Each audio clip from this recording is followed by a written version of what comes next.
मैं शुरुआत करूंगा अरुण दीक्षित सर, आपसे शुरुआत करूंगा पूरे चर्चा की। आप ये पूरा सुना, आपने देखा, और जो मैंने कहा कि एक सफलता मिलना देश को कहीं अंतर्राष्ट्रीय मंच पर निश्चित तौर पर एक गौरवान्वित करती है, लेकिन इस पर रार और बहस चल रही है, छिड़ी हुई है, और ट्रोल भी किया जा रहा है। वही परोपदेश कुशल बहु तेरी की बात। पहली टिप्पणी आपकी अरुण जी, अनम्यूट कीजिएगा सर। धन्यवाद संजीव जी। मीनू जी नमस्कार, रविंद्र भाई नमस्कार। सबसे पहले मेरे मन में एक सवाल आया।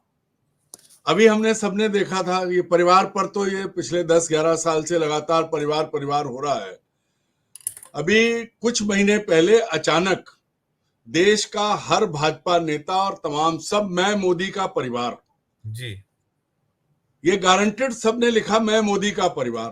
तो अब मैं मोदी से ये पहले पूछना चाहूंगा कि जितने मंत्रियों ने लिखा कि मैं मोदी का परिवार, पहले उन्हें बर्खास्त करिए, आप सत्ता से बाहर करिए, क्योंकि वो आपके परिवार हो गए। अगर आपकी यही परिभाषा है कि गांधी परिवार के लोग, उनकी क्षमता, उनकी कार्य क्षमता, उनकी योग्यता आपने परिवार के दायरे में ला दी, तो फिर बताइए आप कि आपका जो परिवार इतना बड़ा हुआ है, ये अलग बात है कि आपका कोई परिवार नहीं है, इसके लिए आप जिम्मेदार हैं या भगवान जिम्मेदार होगा, लेकिन जो परिवार आपने बनाया उस परिवार को फिर छोड़िए, आप निकालिए लोगों को, क्योंकि वो दावा करते हैं मैं मोदी का परिवार। दूसरी चीज जो ये है कि एक बड़ा बचपन में किस्सा सुना था।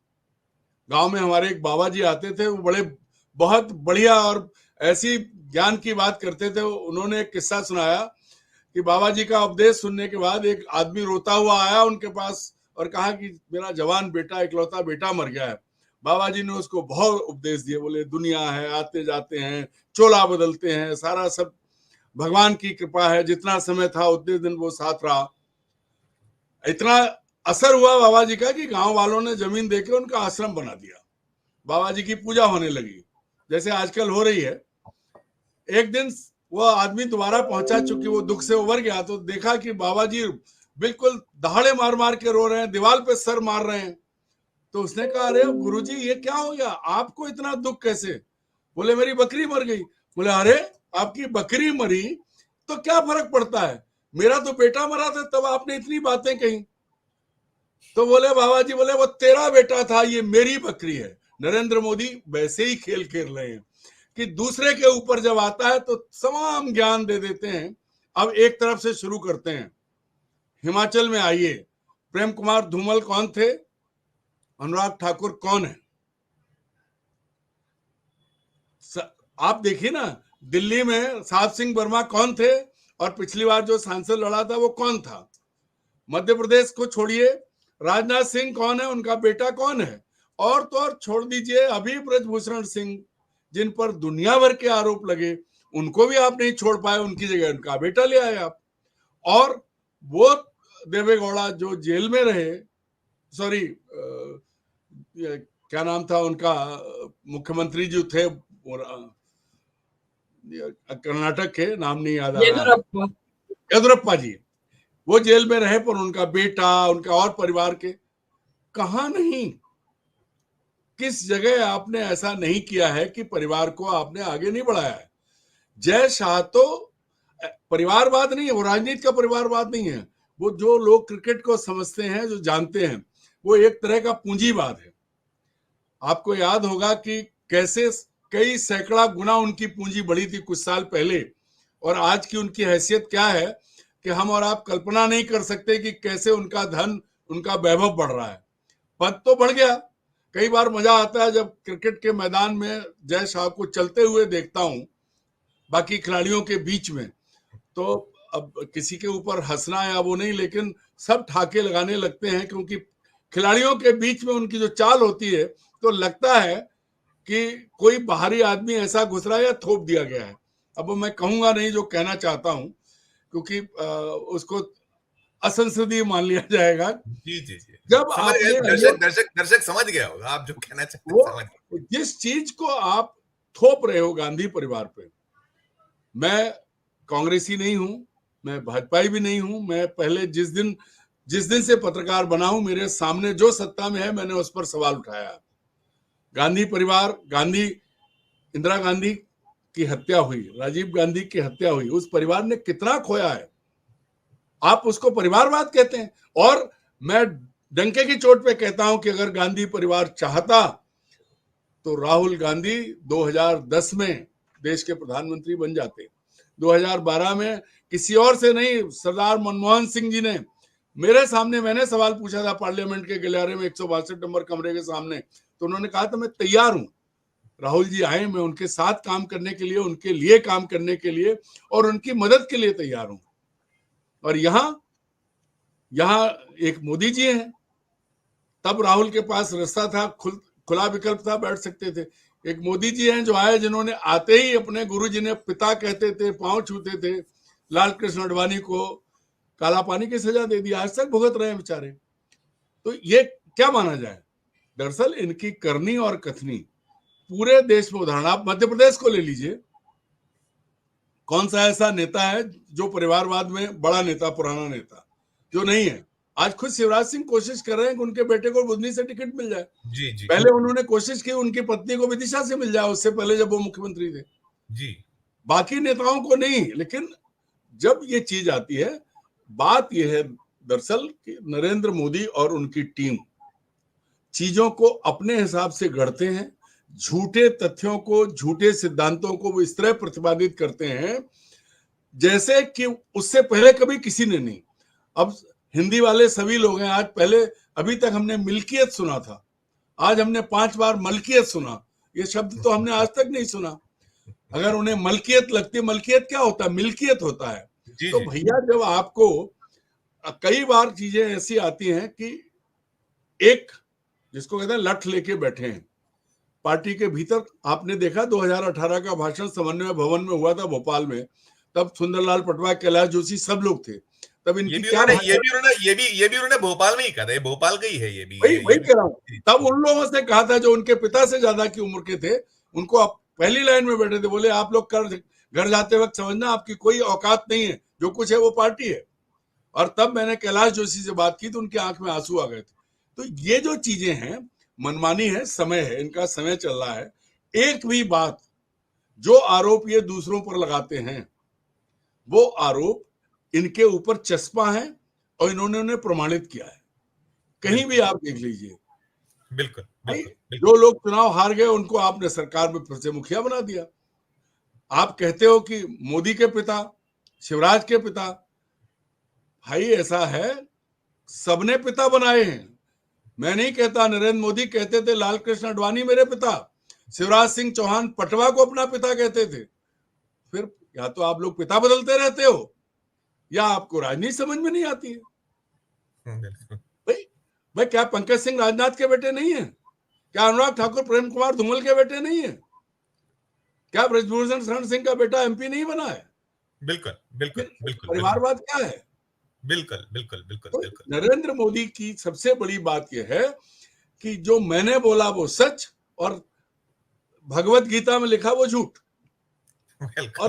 और उनके अंधभक्त ऐसे हैं जो उनकी हर बात को मानते हैं। अब देखिए, आज की तारीख में देख लीजिए मध्य प्रदेश की क्या स्थिति है। भाई उनकी दादागिरी चल रही है। उन्होंने कह दिया, राजा बोला रात है तो रात है। अरुण सर, मैं दोबारा लौटता हूँ, मैं दोबारा एक पहली टिप्पणी मैं बात खत्म कर रहा हूं कि इनके झूठ को ये सच बना लेते हैं। और दुर्भाग्य की बात यह है कि जिस पार्टी का अभी ये नेतृत्व कर रहे हैं उसमें मुंह खोल के कोई बोल नहीं रहा है। एक मंत्री ने मध्य प्रदेश के बोला था जब उसका कद कटा था, उसको कैसे दबाया गया आप भी जानते हैं और हम भी जानते हैं। अरुण सर, जो कभी मीनू जी ने कहा खेल में राजनीति और राजनीति में खेल, मैं थोड़ा सा अलग ले जाऊंगा क्योंकि चुनावी माहौल भी है, तो उसको भी थोड़ा सा हम टटोलें या बात करें उस पर। आज ही कुछ एक बड़ा हुआ कि चंपई सोरेन को बीजेपी अपने साथ लेकर आने में सफल हो गई। कंगना रनौत एक सिरदर्द बनी हुई है, भारतीय जनता पार्टी सोसाइटल बम के तौर पर देखा है, अब माने जाने लगा है। सब पर आप क्या कहेंगे? ये जो हम कह रहे हैं कि फैसले सब उलट हो रहे हैं, बैकफुट पे आना पड़ रहा है, क्या प्रतिक्रिया होगी आपकी? सबसे पहले तो मैं मीनू जी की इस बात से कतई सहमत नहीं हूं कि जय शाह ने कभी गली में भी क्रिकेट खेली होगी। उनकी चाल तो देखिए, सीधे चला नहीं जाता, बॉल मतलब गली की बॉल भी उठाने के लिए वो दौड़ नहीं पाए होंगे। उनका सिर्फ एक ही खासियत है कि वो अमित शाह के बेटे हैं। फील्ड पे जब चलते हुए देख लीजिए तो क्रिकेट की बॉल भी उठाना उन्हें भारी पड़ता है। उसमें ये भी जोड़ दीजिए कि वो जो मोदी जी हैं उनके ताऊ जी हैं, उनके वो भतीजे हैं, ये भी कर दीजिए, जोड़ दीजिए उसको। अब मोदी से याद आया, आप याद करिए आईपीएल के बाद इस देश में सबसे पहले बीसीसीआई और इसका जो भ्रष्टाचार का खुलासा हुआ था, मैं पूरा, चूंकि मैं उस हिसाब से मैंने बहुत दिन से देखा नहीं है, जितने आरोप लगे, जितने लोग पैसे वाले बने, बहुत सारे लोगों को हम चारों लोग जानते हैं। 2-3 को तो मैं जानता हूं कि जिनके पास, मतलब आप क्या कहें कि 2 जोड़ी अंडरगारमेंट नहीं होते थे, आज वो अपने जहाज में चलते हैं, हमारे साथ थे वो। तो ये तो सब खेल है। और उसी वजह से जो मीनू जी ने कहा, जो पैसा चलता है बीसीसीआई, आईपीएल और जो टूर्नामेंट, इसके खरबों, आपकी कल्पना से परे वो पैसा है। अब जो ये कहते हैं कि खुल के बोले, क्रिकेट पे जो सट्टे का कारोबार है, सीधे बोलिए अरुण जी। मैं वही कहने जा रहा हूं कि जो आदमी ये कह रहा हो कि खून जो है वो व्यापारी का है, या व्यापार हमारे खून में है, तो जिसके खून में व्यापार हो उसको पता है कि आमदनी बिना किए कुछ कहां से आएगी। जो आदमी, जो जैसा किसी फील्ड में कुछ नहीं कर सकते, उनको ऐसी जगह बैठा दिया कि वो लहरें गिन गिन के कर लें, आता रहेगा और इतना आएगा कि हम और आप सवाल नहीं उठा सकते। तो बेसिक चीज ये है कि उस कुर्सी पे जिसपे अभी तक वो थे या जिसपे आप गए हैं, उसके नीचे जो कमाई होती है, जितनी अकूत कमाई होती है, उसको अगर कभी झांकना हो तो ललित मोदी का किस्सा पढ़ लीजिए। आज भी वो देश नहीं लौटे हैं, मुकदमे खत्म हो गए, किसने करवाए, कैसे हुए, हम और आप नहीं बात करेंगे। दूसरी चीज जो है, अभी बात हो रही थी, तो भाई एक बात बताओ, क्या नरेंद्र मोदी ये भूल गए कि विजया राजे सिंधिया इस भारतीय जनता पार्टी की संस्थापक सदस्य थी? सब जानते हैं। उनकी बेटियों को तो आपने घर बढ़ा दिया, दोनों बेटियों को, लेकिन उनके ग्रैंडसन को आप ले आए, क्योंकि उसके जरिए आपको एक राज्य में चलती सरकार मिली, और उसकी आड़ में उन 2 प्रमुख नेताओं को आपने किनारे कर दिया। वसुंधरा राजे सिंधिया हर दृष्टि से मोदी से योग्य हैं, लेकिन हाँ, उनकी तरह झूठ नहीं बोल सकती हैं, नहीं कर सकती। तो यहां भी परिभाषा अपने ढंग से है। अगर आपको परिवारवाद देखना है तो फिर सिंधिया खानदान का कोई सदस्य बीजेपी में नहीं होना चाहिए। क्यों रहा? मान लीजिए अडवाणी और अटल जी ने गलती की थी, यशोधरा और वसुंधरा थी, तो आप ज्योतिरादित्य को क्यों लेके आई? वो तो कांग्रेस में थे। और तीसरी बात जो है, वो अभी जब मीनू जी जब बात कर रही थी, एक कॉल आया, तो एक हमारे मित्र हैं जिन्होंने फिर एक वही बात दोहराई। बोले भाई अरुण जी, ये समझ लीजिए कि जो आरएसएस है, ये एक गैंग ऑफ अनमैरिड मैन, इनका कोई परिवार नहीं होता, ये अपने स्वार्थ से परिवार बनाते हैं। रोटी खानी होगी तो मीनू जी के घर पहुंच जाएंगे, दीक्षित जी के घर पहुंच जाएंगे, संजीव जी के घर पहुंच जाएंगे, रविंद्र के घर पहुंच जाएंगे, वही परिवार हो जाएगा। और जिस दिन काम निकल जाएगा किसी को नहीं पहचानते। तो ये इनकी नई परिभाषा है, और उसका प्रमाण उन्होंने दिया। बोले देख लो ना, पूरे देश में हर आदमी लगता है मैं मोदी का परिवार। और जो परिवार वाले थे, कैसा परिवार था कि 4,000 रुपए के लिए मां को लाइन में लगा दिया था बैंक की। ये भाजपा के ही एक पुराने नेता ने अभी बताया। तो ये जो चीज है, इनसे ज्यादा मौका परस्त, इनसे ज्यादा झूठा और इनसे ज्यादा मक्कार कोई नहीं है। कांग्रेस पर इतने आरोप लगते हैं, कांग्रेस के आपने कौन से आरोप लगाए भाई? आपने नेशनल हेराल्ड का आरोप लगा दिया, लेकिन क्या शिवराज जी तो बैठे हैं हरियाणा में, बगल में राजस्थान है, क्या हुआ बाड्रा का? इतना जांच, इतनी दुनिया, इतना सब कुछ, क्यों नहीं जेल में? भाई मैंने तो कभी नहीं कहा, क्योंकि मैं राजीव गांधी जी के साथ मैंने 2-3 यात्राएं की थी और व्यक्तिगत परिचय था। उनकी डेथ के एक दिन पहले हम मुरादाबाद उनके साथ यात्रा पे गए थे, पहला नाम जानते थे। ये घमंड की बात नहीं, चूंकि हम लोग उसमें थे। तो हमारे लिए तो प्रियंका भतीजी जैसी है, लेकिन मोदी जी कहते हैं जीजा जी को जेल में डालेंगे। अमित शाह कहते थे जीजा जी, हमने सबने सुना है। बाड्रा को शायद राहुल ने इतना जीजा नहीं कहा होगा जितना भाजपाइयों ने जीजा कहा है। तो जीजा की क्या ढूंढ लिया आपने भाई? कुछ तो ढूंढ के बताओ। और आपके अभी आप बात कर रहे हैं भाई, बात आई अरुण जेटली की, तो भैया मीनाक्षी लेखी को हटा के किसको ले आए आप? बांसुरी स्वराज को। उनकी मां कौन थी, क्या थी? तो ये क्या है कि इतने इनको क्या बोल के बाद ये इसकी परवाह नहीं करते कौन क्या बोल रहा है।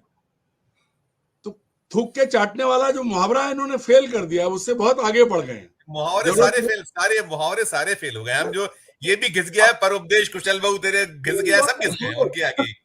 नहीं, अब जो सबसे बड़ी चीज ये है कि भाई आपने जब नेशनल कॉन्फ्रेंस और कांग्रेस का चुनावी समझौता हुआ जम्मू कश्मीर में, एकदम मध्य प्रदेश का मुख्यमंत्री जिसको ये भी नहीं पता होगा कि वहां क्या होता है, वो भी बोलने लगे कि कैसे कैसे लोग, सब पूरा एक तरफा ट्रोल आर्मी कांग्रेस पे टूट पड़ी। अरे भैया, महबूबा के साथ 7 फेरे किसने लिए थे?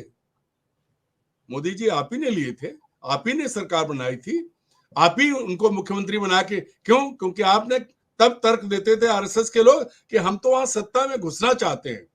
तो सत्ता में घुसने के लिए अगर आप महबूबा से हाथ मिला सकते हो, तो सत्ता में बने रहने के लिए आप किसी भी देश विरोधी ताकत से हाथ नहीं मिलाओगे, इसकी क्या गारंटी है?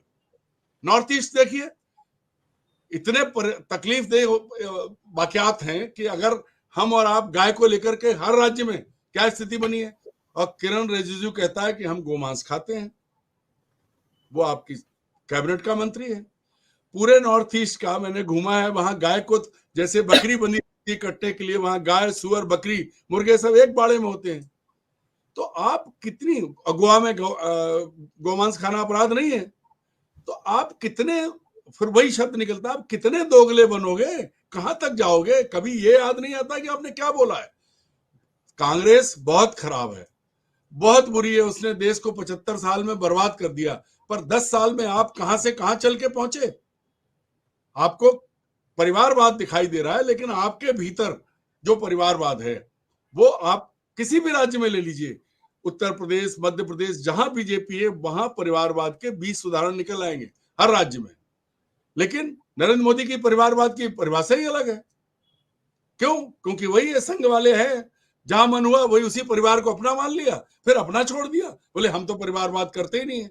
क्योंकि जिन माननीय स्वर्गीय दामोदर दास मोदी और हीराबेन मोदी ने जन्म दिया, उनका नाम तो अब कोई नहीं लेता। जो तो बाद में बायोलॉजिकल हुई नहीं, वो कह चुके हैं वो तो, लेकिन हम चारों ने देखा है अडवाणी जी के पांव छू के उन्हें अपना पिता बनाने का। मुरली मनोहर जोशी जी के ड्राइंग रूम में जब इन्हें घोषित किया गया था प्रत्याशी प्रधानमंत्री का, हम बैठे थे, हमारे सामने ही आए थे, बाकायदा पांव छू के उन्हें अपना पिता कहा था। तो भाई अब तो आप तो आपका जो है वही गैंग ऑफ अनमेरिटमेंट, जहां मौका मिले जो मिले उसे बाप बना लो, और यही पूरे देश की राजनीति है। शुभेंदु अधिकारी आज कौन है? शुभेंदु अधिकारी कौन है? मुकुल रॉय कहाँ है? बंगाल में आपने किसको किसको कहां से लोगों को लाए? केरल के अब आप जॉर्ज कुरियन को मध्य प्रदेश से राज्यसभा भेज रहे हो। जिन ईसाइयों के खिलाफ आपकी पूरी पार्टी संघ और आप मणिपुर में लगे हो, उन्हीं ईसाइयों को पटाने के लिए आपने किरण रिजिजू को बाप बना, जॉर्ज कुरियन को बाप बना लिया। ये क्या है? ये कौन सा परिवारवाद है? ये कन्वीनियंस का परिवारवाद है, जहां होगा। नहीं तो मैं कहता हूं, क्या संघ ईसाइयों को अपना मानने लगा है? और अगर मानने लगा है तो फिर मणिपुर क्यों नहीं जाता? सबसे बड़ी बात है, वहां आदिवासी ईसाई है। किरण रिजिजू बोले कि मैं गाय खाता हूं, कोई तकलीफ नहीं है, और अगर रविंद्र शिवराज ने गाय को डंडा मार दिया तो नूह मेवात की सड़क पे तो भगवाधारी ने मार डालेंगे दौड़ा दौड़ा के, नाम भी बताना नहीं हो पाएगा। बिल्कुल। ये जो जिसको कहते हैं कि हर मौके के हिसाब से चोला बदलना, पाला बदलना, अगर हम आप बात करें तो 2-4 दिन हम लोग बैठ के बात कर सकते हैं, एक एक राज्य, एक एक जिले तक। उन सभी कांग्रेसियों को आपने लिया। अगर परिवारवाद की बात है तो अजित पवार की औकात क्या थी राजनीति में, अगर वो शरद पवार के भतीजे नहीं होते तो? बंसीलाल की बहू आ गई, भजनलाल के बेटे आ गए, ये परिवारवाद नहीं है। राव इंद्रजीत कौन है, इनके बाप क्या थे, हम लोग जानते हैं, बताएंगे ये। तो सारी चीजें आपको जीतने को मिले, आपके साथ लोग खड़े हो जाएं, वो परिवारवाद नहीं है। क्या कोई कह सकता है कि बांसुरी स्वराज सुषमा की बेटी नहीं है? और अभी फिर अरुण जेटली का बेटा भी आगे आ रहा है। तो नरेंद्र मोदी कन्वीनियंस के हिसाब से परिवारवाद डिसाइड करते हैं। जैसा हमारे मित्र ने कहा कि जो घर मिल गया, जिससे फायदा है, वो अपना परिवार है। पहले इन्होंने वो शुरुआत की कि 2 टाइम की रोटी मिले, तब परिवार अपनाया। अब सत्ता मिले उसके लिए, और जो जय शाह के जो परिवारवाद है वो दौलत का खजाना है। आगे देखते जाइएगा, कुछ साल बाद जय शाह कितने फलेंगे फूलेंगे। वो उस साइज से तो ऊपर नहीं निकल पाएंगे, लेकिन दौलत उनकी बहुत बड़ी हो जाएगी। और यही मोदी का असली परिवारवाद है।